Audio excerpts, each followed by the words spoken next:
Hello, അസ്സലാമു അലൈക്കും. റഷി വ്ളോഗിൻ്റെ പുതിയൊരു വീട്ടിലേക്ക് എല്ലാ കൂട്ടുകാർക്കും സ്വാഗതം. എന്തൊക്കെയുണ്ട് മുത്തുമണിയാളെ വിശേഷം? എല്ലാവർക്കും സുഖമല്ലേ? നമ്മൾ ഒരാഴ്ചകളായിട്ട് നമ്മൾ ഫാമിലെ വീഡിയോ ഒക്കെ വിട്ടിട്ടും ഫാമൊക്കെ വന്നിട്ടൊക്കെ ഇങ്ങോട്ട് പറയാനായിട്ട് പനിച്ചിട്ടുണ്ട്. ഒരാഴ്ച നല്ല പനിയും ജലദോഷമൊക്കെ പിടിച്ച് ഇപ്പോഴും സൗണ്ടൊന്നും റെഡി ആയിട്ടില്ല. നല്ലോണമാണ് പനിച്ചു. നമുക്ക് ഫാമൊക്കെ വരാനൊന്നും പറ്റിയില്ല. ഭയങ്കര കിടപ്പിൽ തന്നെയായിരുന്നു. 2-3 ഡോക്ടർമാരൊക്കെ മാറി മാറി കാണിച്ച് ഇപ്പം ഇങ്ങനെ റെഡിയായി വരുന്നുള്ളൂ. പനി ക്ഷീണമൊക്കെ മാറി, പക്ഷേ സൗണ്ടുണ്ട് റെഡി ആയിട്ടില്ല. അപ്പോൾ ഫാമിലെ ഒരു വീഡിയോ ഇട്ടിട്ട് നമുക്ക് കുറേ ദിവസമായിക്കണം. അപ്പോൾ നമ്മൾ നല്ല കൈതലീഫൊക്കെ ഇറക്കിയിട്ടുണ്ട് കേട്ടോ. കഴിഞ്ഞ പ്രാവശ്യം ഇറക്കിയ കൈതലീഫിന് നമുക്ക് നല്ലൊരു പണി കിട്ടിയിട്ടാണ്. പണി കിട്ടി പറഞ്ഞാൽ മരുന്നടിച്ചതാ എന്താ അറിയില്ല. ഉണ്ടാകുമായിരിക്കും. നമ്മളെ പശുക്കൾക്കൊക്കെ ദഹനക്കേടൊക്കെ വന്ന് ഞങ്ങൾക്കൊക്കെ അറിയാമല്ലോ. ആ ഒരു നോർമൽ മരുന്നായ കഫ്സോൺ തന്നെ 90 രൂപയാണ് ഇവിടെയൊക്കെ വില. നിങ്ങളവിടെയൊക്കെ എങ്ങനെയാണാവും?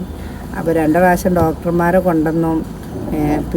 വലിയ പ്രശ്നമൊന്നുമില്ല. തീറ്റയും കൂടിയൊക്കെ ഉണ്ട്, പക്ഷേ വയറിങ്ങനെ വീർത്തിങ്ങനെ നിൽക്കുക. ഒരു കുട്ടി ചത്തും ചെയ്തുട്ടാ. ഇതിൽ പെട്ടത് എങ്ങനെ എന്താ ആവുക? അതിനൊരു വയറിനൊക്കെ ഒരു ഇത് വന്നുകാണ്ടത് ചത്തും ചെയ്തു.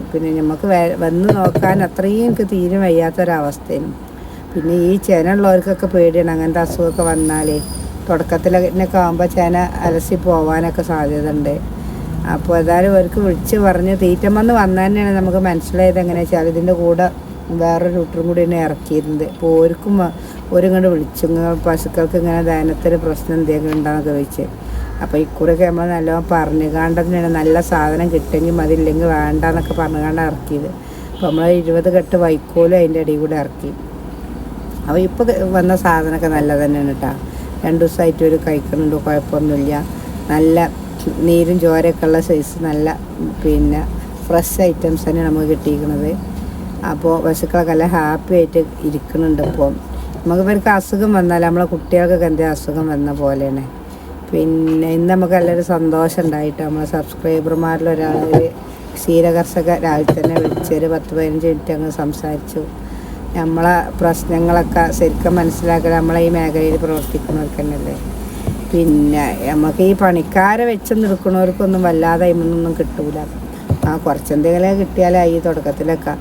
അപ്പോൾ ഓരെന്നോട് പറഞ്ഞു, പാലായിട്ടൊന്നും കൊടുക്കണില്ല, മോരും നെയ്യാണല്ലോ കാര്യമായിട്ടുള്ള ബിസിനസ്. നെയ്യിനൊക്കെ 750 രൂപയൊക്കെ വില ഉണ്ട്. 500-ൻ്റെ നെയ്യിനാണ്. നമ്മളിവിടെ 500-ൻ്റെ നെയ്യിന് വെറും 600 രൂപക്കൊക്കെയാണ് കൊടുക്കുന്നത്.